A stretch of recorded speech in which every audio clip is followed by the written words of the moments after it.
ആൻഡ്രോജനുകൾ എന്ന് വിളിക്കും. ആൻഡ്രോ പുരുഷൻ എന്നുള്ള ചിന്തയാണ് എപ്പോഴും ആൻഡ്രോ എന്ന് കേൾക്കുമ്പോൾ വരേണ്ടത്. ജൻ എന്ന് പറഞ്ഞാൽ ഉൽപ്പാദിപ്പിക്കുക എന്നുള്ളതാണ്. അപ്പം വൃഷണം അല്ലെങ്കിൽ ടെസ്റ്റിസ് ഒന്നും കൊടുക്കൂല, ചിലപ്പം ഗൊണാഡ്സ് എന്ന് കോമൺ ആയിട്ടായിരിക്കും കൊടുക്കുക. അപ്പോൾ പീയൂഷഗ്രന്ഥി എന്ത് ചെയ്യുന്നുണ്ട്? മറ്റ് ഗ്രന്ഥികളുടെ ഹോർമോൺ ഉൽപ്പാദനത്തെ നിയന്ത്രിക്കുന്നുണ്ട്. ഹായ്, ഹോർമോണുകളെ കുറിച്ചുള്ള കൺഫ്യൂസിങ് ഫാക്ട്സിലെ അവസാനത്തെ പാർട്ടാണ്. ഇതോടുകൂടി ആ ഒരു ഏരിയയിലുള്ള എല്ലാ കൺഫ്യൂസിങ് ആയിട്ടുള്ള പോയിന്റുകളും നമ്മൾ പഠിച്ചു കഴിയും. Okay, yes. അപ്പം നമ്മൾ കഴിഞ്ഞ ക്ലാസ്സിൽ അഡ്രിനൽ ഗ്ലാൻഡ് വരെ പഠിച്ചിട്ടുണ്ട്. ഇനി ലൈംഗിക ഗ്രന്ഥികൾ എന്നറിയപ്പെടുന്ന ആരാണ്? ഗൊണാഡ്സ് ആണ്. ഗൊണാഡ്സ് അഥവാ ലൈംഗിക ഗ്രന്ഥികൾ എന്നറിയപ്പെടും. അത് പുരുഷന്മാരിൽ എന്താണ്? ടെസ്റ്റിസ് ആണെന്നും സ്ത്രീകളിൽ ഓവറി ആണെന്നും ഞാൻ നിങ്ങളോട് പറഞ്ഞിട്ടുണ്ട് അല്ലേ. ടെസ്റ്റിസ് അഥവാ വൃഷണം എന്ന് പറയും. ദെൻ ഓവറി അഥവാ അണ്ഡാശയം എന്ന് പറയും. ദെൻ അപ്പോൾ പുരുഷന്മാരിൽ ടെസ്റ്റിസ് അഥവാ വൃഷണം ഉൽപ്പാദിപ്പിക്കുന്ന ഹോർമോണാണ് ഏത്? ടെസ്റ്റോസ്റ്റിറോൺ. അതായത് പുരുഷ ലൈംഗിക ഹോർമോണുകളെ കോമൺ ആയിട്ട് വിളിക്കുന്ന പേരാണ് ആൻഡ്രോജനുകൾ. എന്താണ്? ആൻഡ്രോജനുകൾ. ആൻഡ്രോ മീൻസ് പുരുഷൻ എന്നുള്ള മീനിങ് ആണ്. ജൻ ഉൽപ്പാദിപ്പിക്കുക, അപ്പോൾ പുരുഷത്വം ഉൽപ്പാദിപ്പിക്കുന്ന ആളുകൾ, പുരുഷ ലൈംഗിക ഹോർമോണുകൾ.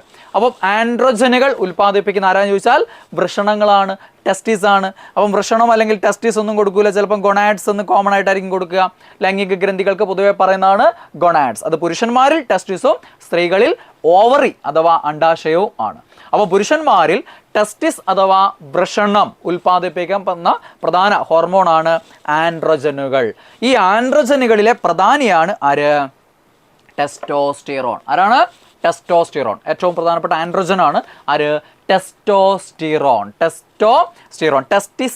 ടെസ്റ്റോസ്റ്റിറോൺ കിട്ടൂലേ? അപ്പോൾ ടെസ്റ്റോസ്റ്റിറോൺ ആണ് പുരുഷന്മാരിലെ പ്രധാന ലൈംഗിക ഹോർമോൺ എന്ന് പറയുന്നത്. ഈ ഹോർമോണാണ് പുരുഷന്മാരിൽ ലൈംഗിക സവിശേഷതകൾക്ക് കാരണമാവുന്നത് അല്ലേ. സെക്കൻഡറി സെക്ഷൽ ക്യാരക്ടറിസ്റ്റിക്സ്, അതായത് നമ്മൾ പ്രായപൂർത്തിയാകുന്ന സമയത്ത് പുരുഷന്മാരിൽ കാണപ്പെടുന്ന മാറ്റങ്ങൾക്ക് കാരണം, ശബ്ദത്തിലുണ്ടാകുന്ന മാറ്റം അല്ലേ, രോമ വളർച്ച, മുഖത്ത് മറ്റ് ശരീരഭാഗങ്ങളിലൊക്കെ രോമങ്ങൾ വളരുന്നത്, ലൈംഗികാവയവങ്ങളുടെ വളർച്ച, ഇതിനൊക്കെ സഹായിക്കുന്ന ആളാണ് ആര്? ടെസ്റ്റോസ്റ്റിറോൺ ആണ്. ഓക്കെ, ദ്വിതീയ ലൈംഗിക സവിശേഷതകളായിട്ടുള്ള ശബ്ദമാറ്റം, രോമ വളർച്ച, ലൈംഗികാവയവ വളർച്ച, ഇതിനൊക്കെ കാരണമാകുന്ന ഹോർമോൺ ഏതാണ്? ടെസ്റ്റോസ്റ്റിറോൺ ആണ്. അതേപോലെ തന്നെ പുരുഷന്മാരിൽ ബീജോൽപാദനത്തിന് സഹായിക്കുന്നതും ആരാണ്? ടെസ്റ്റോസ്റ്റിറോൺ ആണ്. ബീജോൽപാദനം നിയന്ത്രിക്കുക എന്ന് പറഞ്ഞു കഴിഞ്ഞാൽ അതിനെ നിയന്ത്രിച്ച് വെക്കുക എന്നല്ല കേട്ടോ ഇവിടെ ഉദ്ദേശിക്കുന്നത്. നിയന്ത്രണം, ബീജോൽപാദനം നിയന്ത്രിക്കുക എന്ന് പറഞ്ഞാൽ ബീജോൽപാദനത്തിന് സഹായിക്കുന്ന ആൾ തന്നെയാണ് ടെസ്റ്റോസ്റ്റിറോൺ. ഓക്കെ, യെസ്, അതിനെ എന്ത് ചെയ്യുക? ക്രമീകരിക്കുക അല്ലേ, അതാണ് ഉദ്ദേശിക്കുന്നത്. അപ്പം പുരുഷന്മാരിൽ ബീജോൽപാദനത്തിന് സഹായിക്കുന്ന ആളാണ് ആര്? ടെസ്റ്റോസ്റ്റിറോൺ. ആരാണ്? ടെസ്റ്റോസ്റ്റിറോൺ ആണ്. അല്ലെങ്കിൽ കോമൺ ആയിട്ട് നമ്മൾ എന്ത് വിളിക്കുന്ന പറഞ്ഞ ഞാൻ? ആൻഡ്രോജനുകൾ. എന്താ പേര്? ആൻഡ്രോജനുകൾ എന്ന് വിളിക്കും. ആൻഡ്രോ പുരുഷൻ എന്നുള്ള ചിന്തയാണ് എപ്പോഴും ആൻഡ്രോ എന്ന് കേൾക്കുമ്പോൾ വരേണ്ടത്. ജൻ എന്ന് പറഞ്ഞാൽ ഉൽപ്പാദിപ്പിക്കുക എന്നുള്ളതാണ്. ഹൈഡ്രജൻ ജലത്തെ ഉൽപ്പാദിപ്പിക്കുന്നു, ഓക്സിജൻ ആസിഡിനെ ഉൽപ്പാദിപ്പിക്കുന്നു. അങ്ങനെയൊക്കെയാണ് ആ പേര് വന്നിരിക്കുന്നത്. ഓക്കെ, അപ്പോൾ ടെസ്റ്റോസ്റ്റിറോണിൻ്റെ കാര്യം ഓർമ്മിക്കുക. അപ്പോൾ പുരുഷന്മാരിലെ ലൈംഗിക സവിശേഷതകൾക്ക് കാരണം ആരാണ്? ടെസ്റ്റോസ്റ്റിറോൺ. എന്ന് വെച്ച് ടെസ്റ്റോസ്റ്റിറോൺ പുരുഷന്മാരിൽ മാത്രമേ ഉള്ളൂ എന്നാണോ? അല്ല, സ്ത്രീകളിലും നേരിയ അളവിൽ കാണപ്പെടുന്നുണ്ട്. സ്ത്രീകളിലെ പ്രധാന ലൈംഗിക ഹോർമോണുകൾ ഈസ്ട്രജനും പ്രൊജസ്ട്രോണുമാണ്. എന്നാൽ സ്ത്രീകളിലും ചെറിയ അളവിൽ, നേരിയ അളവിൽ എന്തുണ്ടാവും? ടെസ്റ്റോസ്റ്റിറോൺ കാണപ്പെടും. അത് നേരെ തിരിച്ചുണ്ടാവും കേട്ടോ. പുരുഷന്മാരിൽ സ്ത്രീ ലൈംഗിക ഹോർമോണായിട്ടുള്ള ഈസ്ട്രജൻ്റെ അളവ് ചെറിയ തോതിലുണ്ടാവും. നേരെ തിരിച്ച് സ്ത്രീകളിൽ പുരുഷൻ ലൈംഗിക ഹോർമോണായിട്ടുള്ള ടെസ്റ്റോസ്റ്റിറോണിൻ്റെ അളവ് നേരിയ തോതിലുണ്ടാവും. അതിൻ്റെ അളവ് കൂടുമ്പോഴാണ് ഈ സവിശേഷതകളിൽ മാറ്റം ഉണ്ടാവുന്നത്.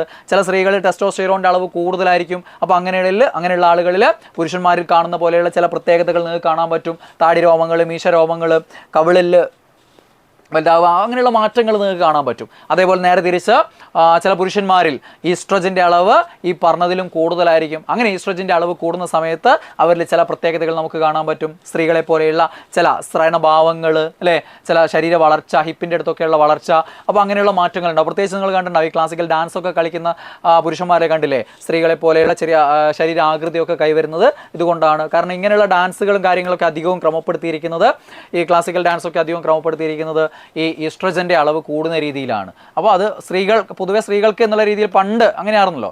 അതുകൊണ്ടാണ് ആ ഒരു രീതിയിൽ അത്തരം ഡാൻസുകളൊക്കെ കളിക്കുന്ന ആളുകൾ ശരീരഘടനയ്ക്കും സ്വഭാവ സവിശേഷതയ്ക്കൊക്കെ ചെറിയ ചെറിയ മാറ്റങ്ങൾ വരുന്നത്. ഓക്കെ, അതേപോലെ തന്നെ സ്ത്രീകളിൽ അമിതമായിട്ട് വ്യായാമം ചെയ്യുകയാണെങ്കിൽ, വ്യായാമ മുറകൾ പുരുഷന്മാർക്കും സ്ത്രീകൾക്കും പ്രത്യേകം ഉണ്ട് ശരിക്കും. അപ്പോൾ അതൊന്നും നോക്കാതെ കാര്യമായിട്ട് വ്യായാമം ചെയ്തുകൂടാണെങ്കിൽ സ്ത്രീകൾ എന്തുണ്ടാകും? ചിലപ്പം പുരുഷന്മാരെ പോലെയുള്ള ശരീര മാറ്റങ്ങൾ, ശബ്ദത്തിനുള്ള മാറ്റങ്ങളൊക്കെ വരാനുള്ള സാധ്യതയുണ്ട്. ഓക്കെ, അപ്പോൾ ഇതിന് ഓരോന്നും അറിഞ്ഞുകൊണ്ടുള്ള വ്യായാമ മുറകളൊക്കെ ഉണ്ട്. അപ്പോൾ അതൊക്കെ അങ്ങനെ അനുസരിച്ചിട്ടാണ് ചെയ്യേണ്ടത് കേട്ടോ. അപ്പോൾ അതേപോലെ പുരുഷന്മാരിൽ ടെസ്റ്റിസ് അഥവാ വൃഷണം, സ്ത്രീകളിൽ ഓവറി അഥവാ അണ്ടാശയം. അപ്പോൾ ഓവറി അഥവാ അണ്ടാശയം ഉൽപ്പാദിപ്പിക്കുന്ന ഹോർമോണുകളാണ് ഈസ്ട്രജനും പ്രൊജസ്റ്ററോണും. ഈസ്ട്രജനും പ്രൊജസ്റ്ററോണും, അതായത് സ്ത്രീ ലൈംഗിക ഹോർമോണുകളാണ് ഈസ്ട്രജൻ, പ്രൊജസ്റ്ററോൺ. ഈസ്ട്രജനും പ്രൊജസ്റ്ററോണും, അതിൽ തന്നെ ഏറ്റവും പ്രധാനിയാണ് ആര്? ഈസ്ട്രജൻ. സ്ത്രീകളിൽ, പുരുഷന്മാരിൽ ലൈംഗിക സവിശേഷതകൾക്ക് കാരണം ആൻഡ്രോജൻ അഥവാ ടെസ്റ്റോസ്റ്റിറോൺ. അതേപോലെ സ്ത്രീകളിൽ ലൈംഗിക സവിശേഷതകൾക്ക് കാരണം, ദ്വിതീയ ലൈംഗിക സവിശേഷതകൾക്ക് കാരണം, അതായത് പ്രായപൂർത്തിയാവുന്ന സമയത്തുണ്ടാവുന്ന ശാരീരിക മാറ്റങ്ങൾ, അതിനൊക്കെ കാരണം ആരാണ്? ഈസ്ട്രജനാണ്. പ്രധാന കാരണക്കാരൻ ആരാണ്? ഈസ്ട്രജനാണ് അല്ലേ. അതേപോലെ തന്നെ ആർത്തവ ചക്രം, അണ്ടോൽപാദനം, പുരുഷന്മാരിൽ ബീജോൽപാദനം ടെസ്റ്റോസ്റ്റിറോൺ, അതേപോലെ സ്ത്രീകളിൽ അണ്ടോൽപാദനം, ആർത്തവ ചക്രം, ഇതിനൊക്കെ സഹായിക്കുന്ന ആളുകളാണ് ഈസ്ട്രോജനും പ്രൊജസ്ട്രോണും. പ്രത്യേകിച്ചും കൂടുതൽ പങ്ക് ആരാണ്? ആർത്തവ ചക്രത്തിലും ഒക്കെ ആരാണ്? ഈസ്ട്രോജനാണ്. ദെൻ പ്രൊജസ്ട്രോൺ പ്രധാനമായിട്ടും ഗർഭവുമായി ബന്ധപ്പെട്ട്, ഗർഭമായി കഴിഞ്ഞാൽ ആ ഗർഭം നിലനിർത്തി കൊണ്ടുപോകാനൊക്കെ സഹായിക്കുന്ന ആൾ ആരാണ്? പ്രൊജസ്ട്രോൺ ആണ്. അതുകൊണ്ട് ഗർഭ ഹോർമോൺ, പ്രഗ്നൻസി ഹോർമോൺ എന്നൊക്കെ അറിയപ്പെടുന്ന ഹോർമോൺ നമ്മൾ തുടക്കത്തിൽ പറഞ്ഞിട്ടുണ്ടല്ലേ, വിശേഷണങ്ങളിൽ പറഞ്ഞിട്ടുണ്ട്. പ്രഗ്നൻസി ഹോർമോൺ എന്നറിയപ്പെടുന്ന ആരാ? Progesterone. Pregnancy hormone progesterone. Okay അല്ലേ? യെസ്. അപ്പം ഈസ്ട്രോജനും പ്രൊജസ്ട്രോണും ഓർമ്മിക്കുക. അതിൽ ഏറ്റവും പ്രധാന ലൈംഗിക ഹോർമോൺ ഏതാണെന്ന് ചോദിച്ചു കഴിഞ്ഞാൽ ഏതാണ്? ഈസ്ട്രോജൻ ആണ്. ഓക്കെ. അണ്ടോൽപാദനം, ആർത്തവ ചക്രം, ഇതിലൊക്കെ ആർക്കൊക്കെ പങ്കുണ്ട്? ഈസ്ട്രോജനും പങ്കുണ്ട്, പ്രൊജസ്ട്രോണും പങ്കുണ്ട്. ഇനി ഭ്രൂണത്തെ ഗർഭാശയത്തിൽ നിലനിർത്താൻ സഹായിക്കുന്ന ആരാന്ന് ചോദിച്ചു കഴിഞ്ഞാൽ ആരാണ്? പ്രൊജസ്റ്ററോൺ ആണ്. അതുകൊണ്ട് ഗർഭ ഹോർമോൺ അഥവാ പ്രഗ്നൻസി ഹോർമോൺ എന്നറിയപ്പെടുന്നത് ആരാണ്? പ്രൊജസ്ട്രോൺ ആണ്. നമ്മൾ പഠിച്ചിട്ടുണ്ട് ബർത്ത് ഹോർമോൺ എന്നറിയപ്പെടുന്നത് ഓക്സിറ്റോസിന. അത് പ്രസവം സുഗമമാക്കാൻ സഹായിക്കുന്നത് കൊണ്ടാണ്. ഗർഭാശയ ഭിത്തികളുടെ അല്ലേ അവിടെ എന്തെയാണ് വേദനയൊക്കെ കുറച്ച് വലിയ കുഴപ്പമില്ലാതെ പ്രസവിക്കാൻ സഹായിക്കുന്നത് കൊണ്ടാണ് ഓക്സിറ്റോസിൻ അങ്ങനെ വിളിക്കുന്നത്. അത് എന്താണ്? ബർത്ത് ഹോർമോൺ, പ്രസവ ഹോർമോൺ. ഇത് എന്താണ്? പ്രഗ്നൻസി ഹോർമോൺ ഏതുമാണ്? പ്രൊജസ്ട്രോണുമാണ്. അപ്പോൾ ആ ഒരു വ്യത്യാസം അറിഞ്ഞിരിക്കുക. ദെൻ പീയൂഷഗ്രന്ഥി അഥവാ പിറ്റ്യൂട്ടറി ഗ്ലാൻഡ്. പിറ്റ്യൂട്ടറി ഗ്ലാൻഡ് അഥവാ പീയൂഷഗ്രന്ഥി. പീയൂഷഗ്രന്ഥിയുടെ മുൻതളം എന്ത് ചെയ്യുന്നുണ്ട്? മറ്റ് അന്തസ്രാവി ഗ്രന്ഥികളെ നിയന്ത്രിക്കുന്ന ചില ഹോർമോണുകൾ ഉൽപ്പാദിപ്പിക്കുന്നുണ്ട്. അതുകൊണ്ടാണ് ഇയാളെ നമ്മൾ എന്ത് വിളിച്ചിരുന്നത്? മാസ്റ്റർ ഗ്ലാൻഡ് അഥവാ നായക ഗ്രന്ഥി എന്ന് വിളിച്ചിരുന്നത്. മാസ്റ്റർ ഗ്ലാൻഡ് എന്ന് പീയൂഷഗ്രന്ഥിയെ വിളിക്കാനുള്ള കാരണം എന്താ? മാസ്റ്റർ എന്ത് ചെയ്യുന്നുണ്ട്? മറ്റ് ഗ്രന്ഥികളുടെ പ്രവർത്തനത്തെ നിയന്ത്രിക്കുന്നുണ്ട്. മറ്റ് ഗ്രന്ഥികളുടെ പ്രവർത്തനത്തെ നിയന്ത്രിക്കുന്നുണ്ട്. അപ്പോൾ പീയൂഷഗ്രന്ഥി എന്ത് ചെയ്യുന്നുണ്ട്? മറ്റ് ഗ്രന്ഥികളുടെ ഹോർമോൺ ഉൽപ്പാദനത്തെ നിയന്ത്രിക്കുന്നുണ്ട്. അതുകൊണ്ട് മാസ്റ്റർ ഗ്ലാൻഡ് അഥവാ നായക ഗ്രന്ഥി എന്നറിയപ്പെടുന്നത് ഏതാണ്? പീയൂഷഗ്രന്ഥി അഥവാ പിറ്റ്യൂട്ടറി ഗ്ലാൻഡ് ആണ്. പീനിയൽ വേറെയാണ്, നമ്മൾ പഠിച്ചതാണ്. ഇത് പിറ്റ്യൂട്ടറി ഗ്ലാൻഡ് അഥവാ പീയൂഷഗ്രന്ഥിയാണ്. അപ്പോൾ പീയൂഷഗ്രന്ഥിയുടെ മുൻതളം എന്ത് ചെയ്യുന്നുണ്ട്? മറ്റ് അന്തസ്രാവി ഗ്രന്ഥികളുടെ ഹോർമോൺ ഉൽപ്പാദനത്തിനെ നിയന്ത്രിക്കുന്ന ചില ഹോർമോണുകൾ ഉൽപ്പാദിപ്പിക്കുന്നുണ്ട്. അത്തരം ഹോർമോണുകളെ നമ്മൾ വിളിക്കുന്ന പേരാണ് ട്രോപ്പിക് ഹോർമോണുകൾ. എന്താണ്? ട്രോഫിക്. ഓക്കെ, ട്രോഫിക് ഹോർമോണുകൾ എന്ന് പറയും. ട്രോഫോളജി, പോഷിപ്പിക്കുക. അപ്പോൾ ഇത്തരം ചില ട്രോഫിക് ഹോർമോണുകൾ ആര് ഉൽപ്പാദിപ്പിക്കുന്നുണ്ട്? യെസ്, പീയൂഷഗ്രന്ഥിയുടെ മുൻതളം ഉൽപ്പാദിപ്പിക്കുന്നുണ്ട്. Okay, yes. അപ്പം അത് ഏതൊക്കെ എന്നുള്ളതാണ് അടുത്തത് നമ്മൾ പഠിക്കുന്നത്. പീയൂഷഗ്രന്ഥിയുടെ മുൻതളം ഉൽപ്പാദിപ്പിക്കുന്ന ഹോർമോണുകൾ അല്ലേ, അങ്ങനെയുള്ള ട്രോപ്പിക് ഹോർമോണുകൾ ഏതൊക്കെ എന്നുള്ളത് നോക്കിയാൽ ഒന്ന് TSH ആണ്. വാക്കിൽ തന്നെ ഉണ്ട്. ഇവിടെ പറഞ്ഞ എന്താ നിങ്ങളോട്? ഇത് കൺഫ്യൂഷൻ ഇല്ലാതെ പഠിക്കണേ. ഇങ്ങനെ ഒരു കാര്യം ഉറപ്പിക്കുക. പീയൂഷഗ്രന്ഥിയുടെ മുൻതളം ചില ഹോർമോണുകൾ ഉൽപ്പാദിപ്പിക്കുന്നു. ട്രോഫിക് ഹോർമോണുകൾ എന്നറിയപ്പെടുന്നു. ഇവരെന്ത് ചെയ്യുന്നുണ്ട്? മറ്റ് ഗ്രന്ഥികളുടെ പ്രവർത്തനത്തെ നിയന്ത്രിക്കുകയാണ്. അവരുടെ ഹോർമോൺ ഉൽപ്പാദനത്തിനെ നിയന്ത്രിക്കുക എന്ന് വെച്ചാൽ അവിടെ ഉൽപ്പാദനത്തിന് സഹായിക്കുന്നു. ആ രീതിയിൽ പ്രവർത്തിക്കുന്ന ആളുകളാണ്. അപ്പോൾ നോക്കിയേ, തൈറോയിഡ് സ്റ്റിമുലേറ്റിംഗ് ഹോർമോൺ. തൈറോയിഡിനെ സ്റ്റിമുലേറ്റ് ചെയ്യുന്ന ഹോർമോൺ എന്ന് വെച്ചാൽ തൈറോയിഡ് ഗ്രന്ഥിയുടെ ഹോർമോൺ ഉൽപ്പാദനത്തിനെ ത്വരിതപ്പെടുത്തുന്ന ഹോർമോൺ, തൈറോയിഡ് സ്റ്റിമുലേറ്റിംഗ് ഹോർമോൺ, അതാണ് TSH. അപ്പോൾ ഇതെന്താണ്? ഒരു ട്രോഫിക് ഹോർമോണാണ്. തൈറോയിഡ് സ്റ്റിമുലേറ്റിംഗ് ഹോർമോൺ ഉൽപ്പാദിപ്പിക്കുന്ന ആരാന്ന് ചോദിച്ചാൽ എല്ലാവരും പറയാം തൈറോയിഡ് ഗ്രന്ഥിയാണോ? ആണോ? അല്ല. തൈറോയിഡ് ഗ്രന്ഥിയുടെ ഹോർമോൺ ഉൽപ്പാദനത്തിനെ ത്വരിതപ്പെടുത്താൻ നമ്മുടെ പീയൂഷഗ്രന്ഥിയുടെ മുൻതളം ഉൽപ്പാദിപ്പിക്കുന്ന ഹോർമോണാണ് ഇത് TSH എന്ന് പറയുന്നത്, തൈറോയിഡ് സ്റ്റിമുലേറ്റിംഗ് ഹോർമോൺ. ക്ലിയർ ആയില്ലേ? അപ്പോൾ ആ രീതിയിൽ ഓർമ്മിക്കണേ. ഈ പറയുന്ന ട്രോഫിക് ഹോർമോണുകളൊക്കെ ഉൽപ്പാദിപ്പിക്കുന്ന പീയൂഷഗ്രന്ഥിയാണ്. അടുത്തത് ACTH, adrenal gland, cortex. Adrenal ഗ്ലാൻഡിൻ്റെ കോർട്ടെക്സ് എന്നുള്ള ഭാഗം, ബാഹ്യഭാഗം. അപ്പോൾ adreno cortico steroid hormone. Okay, adreno cortico trophic hormone ACTH. Okay, ACTH ആണ് ട്രോഫിക് ഹോർമോൺ. അപ്പോൾ ഇതൊക്കെ ട്രോഫിക് ഹോർമോൺ എന്ന് പറഞ്ഞില്ലേ. അപ്പോൾ ACTH എന്താ? Adreno cortico trophic hormone. അപ്പോൾ എന്തായിരിക്കും സംഭവം? അഡ്രിനോ കോർട്ടിക്കോ, അഡ്രിനൽ കോർട്ടെക്സ് ഉൽപ്പാദിപ്പിക്കുന്ന കോർട്ടിസോൾ ഇല്ലേ, അൽഡോസ്റ്റിറോൺ ഇല്ലേ, ഇവയുടെ ഉൽപാദനത്തെ ത്വരിതപ്പെടുത്തുന്ന, അതിൻ്റെ പ്രവർത്തനത്തെ ത്വരിതപ്പെടുത്തുന്ന, ഉത്തേജിപ്പിക്കുന്ന ആളാണ് ACTH. ഉൽപ്പാദിപ്പിക്കുന്ന ആരാ? പീയൂഷഗ്രന്ഥി. അഡ്രിനോ കോർട്ടിക്കോ ട്രോഫിക് ഹോർമോണുകൾ ഉൽപ്പാദിപ്പിക്കുന്ന ആരാന്ന് വെച്ചാൽ അഡ്രിനൽ കോർട്ടെക്സ് എന്ന് പറഞ്ഞേക്കരുത്. ട്രോഫിക് ഹോർമോണുകൾ ആര്? പീയൂഷഗ്രന്ഥിയുടെ മുൻതളം. പീയൂഷഗ്രന്ഥി എന്ന് ഉത്തരം ഉണ്ടാവും. ഓക്കെ, അടുത്ത ആള് GTH. എന്താ GTH? ഗൊണാഡോട്രോഫിക് ഹോർമോൺ. ഗൊണാഡോട്രോഫിക് ഹോർമോൺ എന്താ? ഗൊണാഡ്സ് നേരത്തെ പറഞ്ഞില്ലേ, ലൈംഗിക ഗ്രന്ഥികളാണ് ഗൊണാഡ്സ്. പുരുഷന്മാരിൽ ടെസ്റ്റിസ്, സ്ത്രീകളിൽ ഓവറി പറഞ്ഞില്ലേ. അപ്പോൾ അവർ ഉൽപ്പാദിപ്പിക്കുന്ന ഹോർമോണുകളില്ലേ, ടെസ്റ്റിസ് ഉൽപ്പാദിപ്പിക്കുന്ന ടെസ്റ്റോസ്റ്റിറോണും, ഓവറി അഥവാ അണ്ടാശയം ഉൽപ്പാദിപ്പിക്കുന്ന ഈസ്ട്രജനും പ്രൊജസ്ട്രോണും ഒക്കെ ഇല്ലേ, അവയുടെ ഉൽപ്പാദനത്തെ ത്വരിതപ്പെടുത്തുന്ന, ഉത്തേജിപ്പിക്കുന്ന ആളുകളാണ് ആര്? ഗൊണാഡോട്രോഫിക് ഹോർമോൺ GTH. പുരുഷന്മാരിൽ വൃഷണങ്ങളുടെ പ്രവർത്തനം, സ്ത്രീകളിൽ അണ്ടാശയങ്ങളുടെ പ്രവർത്തനം എന്നിവ ഉത്തേജിപ്പിക്കുന്നു എന്ന് വെച്ച് കഴിഞ്ഞാൽ അവയുടെ ഹോർമോൺ ഉൽപ്പാദനത്തെ ഉത്തേജിപ്പിക്കുന്ന ആളാണ് ആര്? ഗൊണാഡോട്രോഫിക് ഹോർമോൺ. അപ്പോൾ ട്രോഫിക് ഹോർമോണിൻ്റെ ഏത് പേര് കേട്ടാലും പീയൂഷഗ്രന്ഥിയുടെ മുൻതളം ഉൽപ്പാദിപ്പിക്കുന്നു. അടുത്തത് വളർച്ചാ ഹോർമോൺ. എന്താ? വളർച്ചാ ഹോർമോൺ സൊമാറ്റോട്രോഫിൻ. നേരത്തെ പഠിച്ചാലേ നമ്മൾ പീയൂഷഗ്രന്ഥിയുടെ മുൻതളം ഉൽപ്പാദിപ്പിക്കുന്ന വളർച്ചാ ഹോർമോൺ. അതുകൊണ്ട് ഗ്രോത്ത് ഗ്ലാൻഡ്, പീയൂഷഗ്രന്ഥി പഠിച്ചില്ലേ? യെസ്. അപ്പോൾ ഗ്രോത്ത് ഹോർമോൺ ആയിട്ടുള്ള എന്താണ്? വളർച്ചാ ഹോർമോൺ ആയിട്ടുള്ള സൊമാറ്റോട്രോഫിൻ ഉൽപ്പാദനം ത്വരിതപ്പെടുത്തുന്നു, ശരീര വളർച്ച ത്വരിതപ്പെടുത്തുന്നു. സൊമാറ്റോട്രോഫിൻ ഉൽപ്പാദിപ്പിച്ചുകൊണ്ട് സൊമാറ്റോട്രോഫിൻ എന്ത് ചെയ്യുന്നു? ശരീര വളർച്ചയെ ത്വരിതപ്പെടുത്തുന്നു. അപ്പം അതും എന്താണ്? ഒരു ട്രോഫിക് ഹോർമോൺ ആണ്. പീയൂഷഗ്രന്ഥിയുടെ മുൻതളമാണ് ഉൽപ്പാദിപ്പിക്കുന്നത്. അടുത്തത് പ്രൊലാക്റ്റിൻ.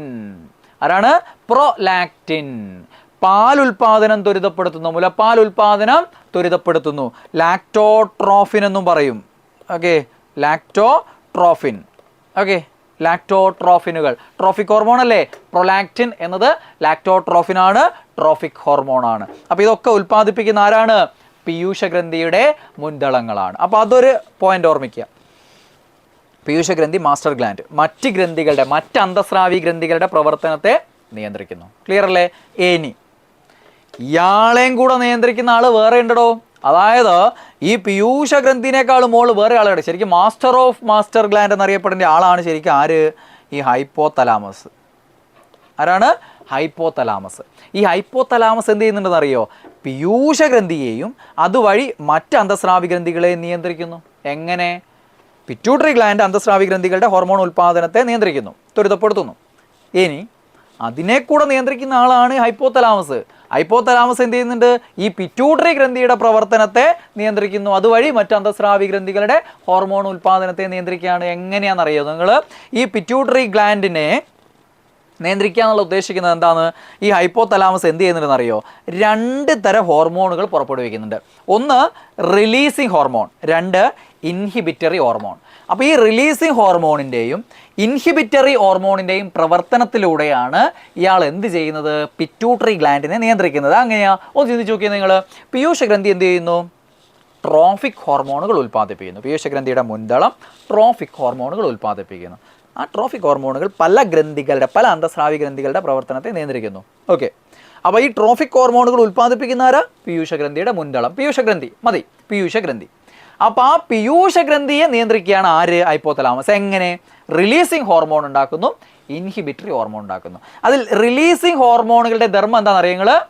ഈ പീയൂഷഗ്രന്ഥി ഉണ്ടാക്കുന്ന ട്രോഫിക് ഹോർമോണുകളില്ലേ, ആ ട്രോഫിക് ഹോർമോണുകളുടെ ഉൽപ്പാദനത്തിന് സഹായിക്കുന്ന ആളാണ്. അത് പുറത്തു വരാൻ സഹായിക്കുക, റിലീസിങ്ങിന് സഹായിക്കുകയാണ്. ആ ട്രോഫിക് ഹോർമോണുകളുടെ റിലീസിങ്ങിന് സഹായിക്കുക. അതാണ് ആര് ചെയ്യുന്നത്? ഹൈപ്പോതലാമസ് ചെയ്യുന്നത്. ഹൈപ്പോതലാമസ് എന്തിലൂടെ ചെയ്യുന്നത്? ഈ റിലീസിങ് ഹോർമോണുകളിലൂടെ ചെയ്യുന്നത്. രണ്ടാമത് നോക്കിയേ, ഇൻഹിബിറ്ററി ഹോർമോണുകൾ. നേരെ തിരിച്ച് ഇൻഹിബിറ്റ് ചെയ്യുക. പിറ്റ്യൂട്ടറിയിലെ ഈ ട്രോഫിക് ഹോർമോണുകളിലെ ആ ട്രോഫിക് ഹോർമോണുകളുടെ ഉൽപ്പാദനം തടയുക, അതിൻ്റെ അളവ് കുറയ്ക്കുക, അത് തടയുന്ന ആളാണ് ആര്? ഇൻഹിബിറ്ററി ഹോർമോണുകൾ. അപ്പോൾ ഹൈപ്പോതലാമസ് എന്ത് ചെയ്യുക? ഈ 2 തരം ഹോർമോണുകൾ ഉൽപ്പാദിപ്പിക്കുന്നു. കുറേ റിലീസിങ് ഹോർമോണുകളുണ്ട്. ഈ പീയൂഷഗ്രന്ഥിയിലെ ട്രോഫിക് ഹോർമോണുകളുടെ റിലീസിങ്ങിന്, അതിൻ്റെ ഉൽപ്പാദനത്തിന് സഹായിക്കുന്നു. റിലീസ് ചെയ്യാം, അത് പുറത്തുവിടാൻ സഹായിക്കുന്നു. അങ്ങനെ ഹൈപ്പോതലാമസ് ഒരു പണി ചെയ്യുന്നു. വേറൊരു പണി ഇയാൾ എന്ത് ചെയ്യുന്നുണ്ട്? നേരെ വിപരീത പണി. ഇൻഹിബിറ്ററി ഹോർമോണുകൾ ഉണ്ടാക്കുന്നുണ്ട്. ഈ ഇൻഹിബിറ്ററി ഹോർമോൺ എന്ത് ചെയ്യുന്നു? ഇൻഹിബിറ്റ് ചെയ്യുന്നു, തടയുന്നു. എന്തിനെ? ഈ പീയൂഷഗ്രന്ഥിയുടെ മുൻതളം ഉൽപ്പാദിപ്പിക്കുന്ന ട്രോഫിക് ഹോർമോണുകളുടെ ഉൽപ്പാദനത്തിനെ തടയുന്നു. അപ്പോൾ ഈ 2 ടീമിനെയും കൂടി വെച്ചാൽ എന്താ? നിയന്ത്രിക്കാൻ പറ്റും. അങ്ങനെ ഹൈപ്പോതലാമസിന് പീയൂഷഗ്രന്ഥിയെ നിയന്ത്രിക്കാൻ പറ്റും. അപ്പം മറ്റ് ഗ്രന്ഥികളെ നിയന്ത്രിക്കുന്ന പീയൂഷഗ്രന്ഥിയാണ് നായക ഗ്രന്ഥി അഥവാ മാസ്റ്റർ ഗ്ലാൻഡ്. അയാളെയും കൂടെ മാസ്റ്റർ ആണ് ആര്? ഹൈപ്പോതലാമസ് എന്ന് പറയുന്നത്. അപ്പോൾ സംഭവം ക്ലിയർ ആയില്ലേ? അപ്പോൾ hypothalamus master of master gland എന്നൊക്കെ വേണമെങ്കിൽ നമുക്ക് വിളിക്കാൻ പറ്റും. ഓക്കെ, അപ്പോൾ ഇത്രയും കാര്യങ്ങൾ ഇതുമായിട്ട് ബന്ധപ്പെട്ട് അറിഞ്ഞിരിക്കുക. അപ്പോൾ നമ്മൾ ഈ ഹോർമോൺ എന്നുള്ള ടോപ്പിക്കിലെ മുഴുവൻ കൺഫ്യൂസിങ് ഫാക്ട്സും പരസ്പരം തെറ്റിപ്പോകാവുന്ന, നമുക്ക് കൺഫ്യൂഷൻ ഉണ്ടാക്കാവുന്ന മുഴുവൻ ചോദ്യങ്ങളും നമ്മൾ ഡിസ്കസ് ചെയ്ത് കഴിഞ്ഞു. 4 പാർട്ടുകളിലായിട്ടാണത് കംപ്ലീറ്റ് ചെയ്തത്. ഓക്കെ, ഇനി നമുക്ക് മറ്റു പല ടോപ്പിക്കുകളിൽ നിന്നും ഇതേപോലെ പഠിക്കാനുണ്ട്. അത് ഒരു ക്ലാസ്സിലോ ചിലപ്പോൾ 2 ക്ലാസ്സിലോ ചിലപ്പോൾ 3 ക്ലാസ്സിലോ ഉണ്ടാവും. ചിലപ്പോൾ ഒറ്റ ക്ലാസ്സിൽ തന്നെ തീരുന്ന രീതിയിലുണ്ടാവും. ചിലതൊക്കെ 2-3 ക്ലാസ്സിലൊക്കെ തീരുന്ന രീതിയിലുണ്ടാവും. അപ്പോൾ അടുത്ത ദിവസങ്ങളിൽ നമുക്ക് ഇതുപോലെ മറ്റു വിഷയങ്ങളെയും നമുക്ക് ഇഴകീറി പരിശോധിച്ച് നിങ്ങളുടെ കൺഫ്യൂഷനൊക്കെ മാറ്റാം. അതേപോലെ തന്നെ അല്ലാത്ത രീതിയിലുള്ള ചില ക്ലാസ്സുകളും ഒക്കെ ആയിട്ട് നമുക്ക് ഇനിയും വരും ദിവസങ്ങളിൽ കണ്ടുമുട്ടാം. അപ്പോൾ നിങ്ങളുടെ പ്രതികരണത്തിനനുസരിച്ചായിരിക്കും ഇനി അങ്ങോട്ടുള്ള ക്ലാസ്സുകളുടെ ഒരു ഗതി എന്ന് പറയുന്നത്. നിങ്ങൾ നന്നായിട്ട് പ്രതികരിക്കുകയാണെങ്കിൽ അതിനനുസരിച്ച് ക്ലാസ്സുകൾ നിങ്ങൾക്ക് വരും. നിങ്ങൾ കൂടുതൽ കമൻറ്റുകൾ ചെയ്യുകയാണെങ്കിൽ എൻട്രിക്ക് ഉത്തേജനമാവും. അങ്ങനെ എൻട്രി പറയും ക്ലാസ്സുകൾ ചെയ്യണമെന്ന്. അപ്പോൾ യൂട്യൂബിലേക്ക് നമ്മൾ അങ്ങനെയുള്ള ക്ലാസ്സുകൾ ചെയ്യും. നിങ്ങളുടെ പ്രതികരണം തണുപ്പൻ പ്രതികരണമാണെങ്കിൽ അതിനനുസരിച്ച് എൻട്രി എന്ത് ചെയ്യും? എല്ലാം ഇത് വിസ്മരിക്കാൻ തുടങ്ങും. അപ്പോൾ എല്ലാവരും അങ്ങനെ തന്നെയാണ്. എന്ത് കാര്യവും അങ്ങനെ തന്നെയാണ്. എന്ത് കാര്യവും ചെയ്യുമ്പോൾ അതിൻ്റെ സ്വീകാര്യത അനുസരിച്ചാണ്, അത് എത്രത്തോളം സ്വീകാര്യമാണ് എന്നുള്ളതിനനുസരിച്ചാണ് അത് മുന്നോട്ട് പോകുന്ന ഗതി നിർണ്ണയിക്കുന്നത്. അതുകൊണ്ട് നിങ്ങൾക്ക് ഇനിയും ഇത്തരം ക്ലാസ്സുകൾ ഓരോ വിഷയമായിട്ട് ബന്ധപ്പെട്ടോ ഇത്തരം ക്ലാസ്സുകൾ ആവശ്യമെങ്കിൽ കമൻറ്റ് ചെയ്യുക. നന്നായിട്ട് പഠിക്കുക, നല്ല രീതിയിൽ പരീക്ഷയ്ക്ക് തയ്യാറെടുക്കുക. ഇനി വരാൻ പോകുന്ന കാലഘട്ടം എന്ന് പറയുന്നത് വളരെ പ്രധാനപ്പെട്ട കുറേ പരീക്ഷകളുടെ കാലഘട്ടമാണ്. LGS വരുന്നു, LDC വരുന്നു, +2 ലെവൽ പരീക്ഷകൾ വരുന്നു, ഡിഗ്രി ലെവൽ പരീക്ഷകൾ വരുന്നു. അങ്ങനെ പല പരീക്ഷകൾ, നിങ്ങളുടെ ലക്ഷ്യം ഏതാണോ അത്തരം പരീക്ഷകളൊക്കെ ഇപ്പോൾ ഒരുമിച്ച് മുന്നിലേക്ക് എത്തുന്ന ഒരു കാലഘട്ടമാണ്. അപ്പോൾ ഈ ഒരു കാലഘട്ടത്തിൽ ഒരു 6-8 മാസത്തോളം കൃത്യമായ പഠനത്തിന് മാറ്റിവെച്ച് ഇതിലേക്ക് ഇറങ്ങിത്തിരിക്കുകയാണെങ്കിൽ നിങ്ങളുടെ ലെവൽ ഇങ്ങനെ കൂടി വന്ന് ആ ഒരു അപ്പെക്സ് ലെവലിൽ എത്തുന്ന സമയത്ത് തന്നെ നിങ്ങൾ ആഗ്രഹിക്കുന്ന പരീക്ഷകൾ നിങ്ങളുടെ മുന്നിലേക്ക് എത്തും. അങ്ങനെയാവുമ്പോൾ ാണ് നമുക്ക് അവിടെ നല്ല രീതിയിൽ പെർഫോം ചെയ്യാൻ പറ്റുന്നതും. അതുകൊണ്ട് തന്നെയാണ് ഒട്ടുമിക്ക നിങ്ങളുടെ മുൻകാല ആളുകളൊക്കെ നിങ്ങൾ കണ്ടിട്ടില്ലേ, ഒരു ലെവൽ എത്തിക്കഴിഞ്ഞാൽ പിന്നെ എഴുതുന്ന പരീക്ഷയിലൊക്കെ റാങ്ക് ലിസ്റ്റ് ഉണ്ടാവും. നിങ്ങൾ തന്നെ പറയും, എന്തിനാണോ ഇത്രയും റാങ്ക് ലിസ്റ്റൊക്കെ നിങ്ങൾക്ക് ഏതൊരു ജോലിയല്ലേ കിട്ടുള്ളൂ എന്നൊക്കെ നിങ്ങൾ പലരോടും പറഞ്ഞിട്ടുണ്ടാവും അല്ലേ. എന്നോടും പലരും പണ്ട് കമൻറ്റൊക്കെ ചെയ്യാറുണ്ട്, യൂട്യൂബിലൊക്കെ കമൻറ്റുകൾ കാണാറുണ്ട്, എന്തിനാ സാറേ ഇത്രയും ജോലി, ഇത്രയും ലിസ്റ്റ് എന്തിനാ നോക്കുക. അതങ്ങനെയാണ്, നമ്മളൊരു ലെവലിൽ എത്തിക്കഴിഞ്ഞാൽ പിന്നെ എഴുതുന്ന എല്ലാ പരീക്ഷകളുടെ ലിസ്റ്റ് നിങ്ങൾ വരാൻ തുടങ്ങും. അപ്പോൾ അങ്ങനെയുള്ള ഒരു ലെവലിലേക്ക് എത്തിക്കിട്ടാനാണ് പ്രയാസം. എത്തിക്കിട്ടിയാൽ പിന്നെ നിങ്ങൾ എഴുതുന്ന എല്ലാ പരീക്ഷ ഒന്നാമത്തെ ഒരു തസ്തിക ഏതെങ്കിലും ഒരു ജോലി കിട്ടാനേ പാടുള്ളൂ. ആ ഒരു ജോലിയിലേക്ക് എത്തിക്കഴിഞ്ഞാൽ പിന്നെ എല്ലാത്തിലും നിങ്ങളിങ്ങനെ വരാൻ തുടങ്ങും. അപ്പോൾ ആ ഒരു ലെവലിലേക്ക് നിങ്ങൾക്ക് എത്തിച്ചേരാൻ ഇപ്പോഴത്തെ PSCയുടെ ഒരു സിലബസ് വെച്ചിട്ട് ഒരു 6-8 മാസത്തെ സമയമാണ് നമുക്ക് വേണ്ടത്. അപ്പോൾ ആ ഒരു സമയം നല്ല കൃത്യമായിട്ട് ഉപയോഗിച്ചുകൊണ്ട് സിലബസ് കൃത്യമായി തീർത്ത് ഓരോ മേഖലയും പ്രത്യേകം പഠിച്ച് തീർത്ത് അവിടെ ഏതൊക്കെ സോഴ്സുകളിൽ നിന്ന് എന്തൊക്കെ കാര്യങ്ങൾ പഠിക്കണോ അതൊക്കെ പഠിച്ച് റിവിഷൻ ചെയ്ത് മാക്സിമം മാതൃകാ പരീക്ഷകൾ എഴുതി പരീക്ഷാ പേടികളൊക്കെ മാറ്റി ഒരു പരീക്ഷാ ഹാളിൽ പോകുമ്പോൾ നിങ്ങളുടെ 100% അവിടെ പഠിച്ചതിൻ്റെ 100% ഓർത്തെടുക്കാൻ പറ്റുന്ന രീതിയിൽ പെർഫോം ചെയ്യുന്ന ഒരു ദിവസം എത്തണമെങ്കിൽ നമ്മൾ എന്തായിരിക്കണം, നമുക്ക് സംശയലേശം മന്യേ നമുക്ക് പഠിച്ചു തീർക്കണം, ഒരു ടെൻഷനും ഇല്ലാതെ പോകാൻ പറ്റണം. അപ്പോൾ ആ ഒരു ലെവലിലേക്ക് നിങ്ങൾക്ക് എത്താൻ ഒരു 6-8 മാസം നിങ്ങളുടെ മുന്നിലുണ്ട്. അത് ഫലപ്രദമായിട്ട് ഉപയോഗിക്കുക. അതിനുള്ള ശ്രമങ്ങൾ തുടങ്ങാത്തവരിനി വളരെ പെട്ടെന്ന് തന്നെ, ഇനിയും കാത്തിരിക്കാതെ പെട്ടെന്ന് തന്നെ തുടങ്ങി കഴിഞ്ഞവർ അതിലൊരു മാറ്റവും ഇല്ലാതെ ഒരു പിന്നോട്ടടി ഇല്ലാതെ മുന്നോട്ട് തന്നെ പോയിക്കൊണ്ടേയിരിക്കുക. അപ്പോൾ എല്ലാവർക്കും ഓൾ ദ ബെസ്റ്റ്.